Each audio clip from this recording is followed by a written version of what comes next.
Y ahora, en casa, con el pastor Héctor Pardo. Hace aproximadamente unos 15 meses, más de un año, empezamos a hablar acerca del PESI, del propósito eterno, supremo, inalterable de nuestro Señor, que hizo desde antes de la fundación del mundo, antes de que fueran creados los cielos y la tierra. En ese consejo de la Trinidad, el Padre, el Hijo y el Espíritu Santo hicieron un pacto de tener una familia de muchos hijos, pero con una característica: cada hijo se pareciera a Jesús. Precisamente en Romanos capítulo 8, verso 29, dice el apóstol San Pablo: a los que antes conoció, también los predestinó para que fuesen hechos conforme a la imagen de su Hijo Jesús. Cuando Dios creó al hombre en el Edén, lo creó a la imagen y semejanza de Dios. Lo recordamos bien, ¿no es cierto? Pero algo pasó, porque Dios nos creó a su imagen, pero cuando el hombre cayó, el pecado nos deformó la imagen. Pero luego, con la redención de Cristo en la cruz del Calvario, entonces nos transforma nuevamente a la imagen de Jesús, y eso es lo que Dios está haciendo en nuestras vidas. Cuando tenemos a Jesucristo en nuestra vida, no es solamente para ser salvo. El que nace de nuevo no es solamente para ser salvo, es para ser transformado a la imagen de Jesús y recobrar esa imagen que se perdió en el Edén.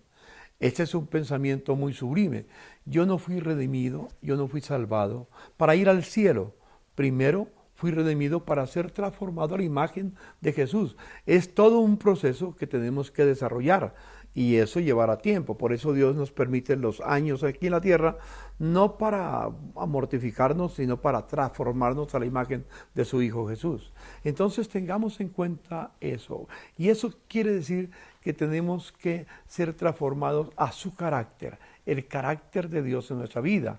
Precisamente cuando Jesús comenzó con las bienaventuranzas allá en la ladera frente al mar de Galilea, se reunió con sus discípulos y les dio esas enseñanzas. Les dijo: bienaventurados los pobres de espíritu, bienaventurados los que lloran, porque ellos recibirán consolación. Bienaventurados los mansos, porque de ellos es el reino de los cielos. Bienaventurados los que tienen hambre y sed de justicia. Bienaventurados los misericordiosos.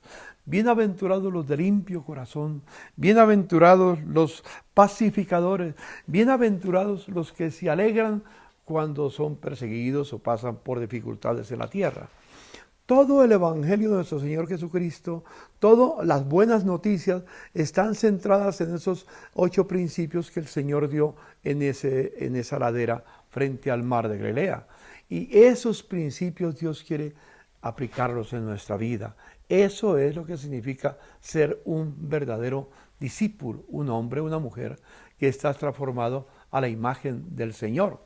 Amables televidentes, esto es lo que estamos estudiando en el Salmo 15, que es el salmo de nuestra meditación durante estos días. Nos dice en forma de síntesis, respondiendo a la pregunta: Señor, ¿quién habitará en tu tabernáculo? ¿Quién habitará en tu monte santo? Entonces recordemos lo que el Señor nos dice. Dice: el que no calumnia con su lengua. Ojo lo que dice el Señor. El que no calumnia con su lengua. El que no hace mal a su prójimo. Siempre piensa hacerle a su prójimo lo que quisieran que hicieran con él.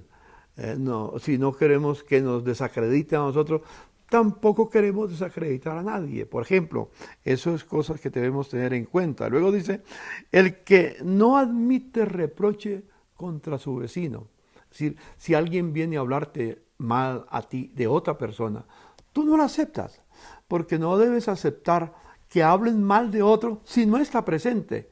El que está siendo juzgado, el que está siendo condenado, debe tener la oportunidad de defenderse, porque es injusto que tú aceptes, que yo acepte lo que alguien me habla en contra de otro y no tenga la oportunidad esa persona de defenderse.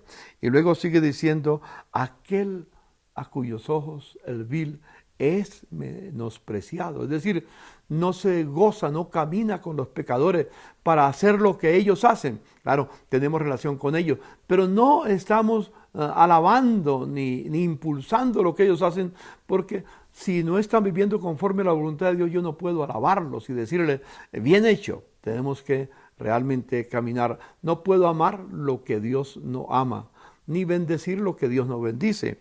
Y luego sigue diciendo, pero honra a los que temen a Jehová. Ese es un pasaje hermosísimo. Tenemos que honrar a aquellas personas que temen al Señor. Tenemos que exaltarlas. Puede ser que falle, pero no tenemos ninguna autoridad para seguirlo menospreciando. Tenemos que darle la mano para que se levante, como dice el apóstol San Pablo en Gálatas capítulo 6. Dice, si alguno fuere tomado de entre vosotros en alguna situación difícil, vosotros que sois espirituales, restaurad al tal. No lo castiguen, no lo difamen, restáurelo, porque nosotros también tenemos pies de barro, considerándote a ti mismo, no sea que tú también seas tentado por el diablo. Y luego sigue diciendo, aquel cuyo dinero no dio a usura. Y luego menciona, ni contra inocente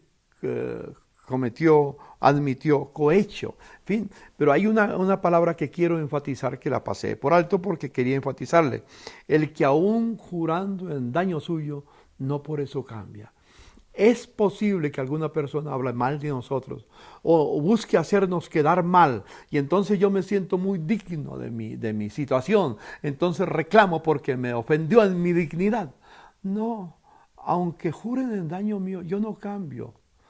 Ese es un principio que Dios me permitió aprender hace muchos años. Algunos no me entienden. ¿Cómo es posible que fulano de tal habló mal de ti y tú lo tratas con cariño, lo tratas con amor? Yo no cambio de ninguna manera, lo sigo amando. Y así tenemos que ser nosotros. Eso es el carácter de Dios en nosotros.